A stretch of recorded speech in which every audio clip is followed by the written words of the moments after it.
In 2002, South Korea reached the World Cup semi-finals, before eventually being defeated by Michael Ballack's Germany. However, their incredible success would be overshadowed by strong claims of corruption, not just by the Italians but also by the Spanish. The tournament was tainted with controversy even before it started. When Japan, Mexico and South Korea had all launched bids for the World Cup in the mid-90s, there was a public outcry in 1996 when the World Cup was awarded to Japan and South Korea in FIFA's first jointly hosted tournament. Many Western fans were angered by this, as Japan had never qualified for a World Cup before this, and the time zone differences meant that Western fans would have to watch the tournament at unorthodox times, as they are 9 hours ahead of Britain, meaning that fans would be forced to watch games in the morning on some occasions, where obviously the majority of people work. But despite the uproar, the tournament went ahead in Japan and South Korea. Also, if you do like the look of these phone cases, I'll leave the link in the description below. Anything you buy will help support the channel. My personal favourite is the Ronaldo Sue celebration one, even though I do also like the Fergie one as well. But be sure to go over to the site linked in the description. They've got a lot of other designs as well, and if you use code AF at checkout, you should get 25% off as well.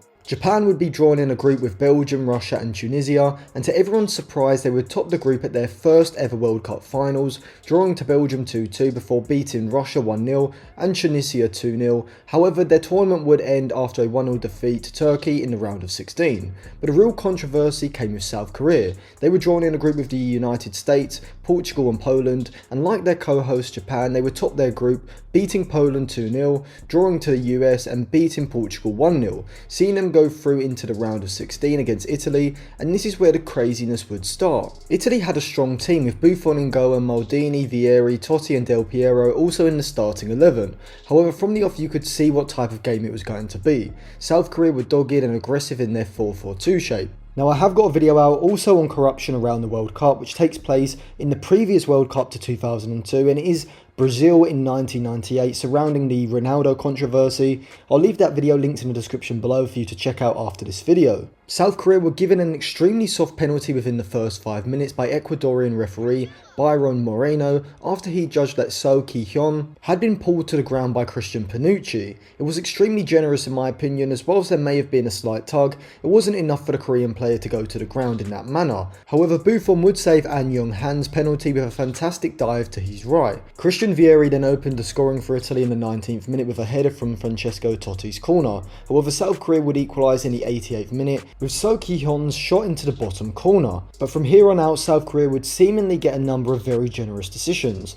Firstly, there was a clear elbow on Del Piero, which was not 100% a red, as the elbow didn't fully connect with Del Piero's face. The South Korean player was extremely fortunate to get away with it. Then Totti was sent off for a bizarre second yellow, being accused of diving in the South Korean penalty area. Now, whilst it wasn't a penalty because the Korean player did get a touch on the ball, it definitely wasn't a dive by Totti. Then in the second half of extra time, Damiano Tomasi would have a goal wrongly ruled out for offside, which in fairness to the referee is more on the linesman, and in isolation this doesn't prove corruption as it was a tight call.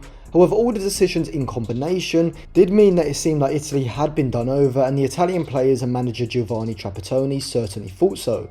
And the Italians' misery was compounded when An Young-han's flicked header went past Buffon into the net, giving South Korea the golden goal they needed to take them to the quarters. In the quarter-final, I would argue that the decisions were even more egregious. Spain had two perfectly good goals ruled out. The first was from a cross where Ruben Barella had glanced the ball into the corner of the net, but it was ruled out by referee Gamal Al-Gador for shirt pulling, even though you can see from the replay that whilst there is a slight pull, there's nowhere near enough to inhibit the South Korean player and warrant a foul. Then even more astonishingly, Spain get a second perfectly good goal ruled out in extra time, which would have been the golden goal to take them through to the next round. Joaquin beats his man down the right side and puts in a cross for Morientes, who heads the ball past the keeper, only to see the goal had been ruled out by the linesman, who judged that the ball had gone out of play, which it clearly hadn't. The game went into extra time where South Korea would subsequently win on penalties, going through to the semi-finals. The referee of the Italy-South Korea game, Byron Moreno, was then banned for 20 matches just 2 weeks into the next season, which was 2002-2003, when he had returned to Ecuador for his one-sided refereeing of a top-of-the-table clash, which included him sending off 2 players from the same team, and then playing 13 minutes of stoppage time instead of 6. He retired from refereeing in 2003, before in 2010 he was arrested at JFK Airport after being caught smuggling heroin in his underwear. He was sent to prison for 26 months before returning to Ecuador, and so it's fair to say that he wasn't the most upstanding of referees. Now, while South Korea did deserve to get out of the group stages, I don't think Italy necessarily did enough to beat South Korea on the day, but I think without doubt they should have lost against Spain in the quarters. There is obviously home advantage when it comes to World Cups, which has been prevalent at other World Cups as well, but it was something weird about the officiating in the Italy and Spain games. Though to say that South Korea didn't deserve at least to get to the quarterfinals would be harsh in my opinion, as they still deserve credit. So that was my thoughts on it. Let me know what you think in the comment section below. Check out some of my other videos as well.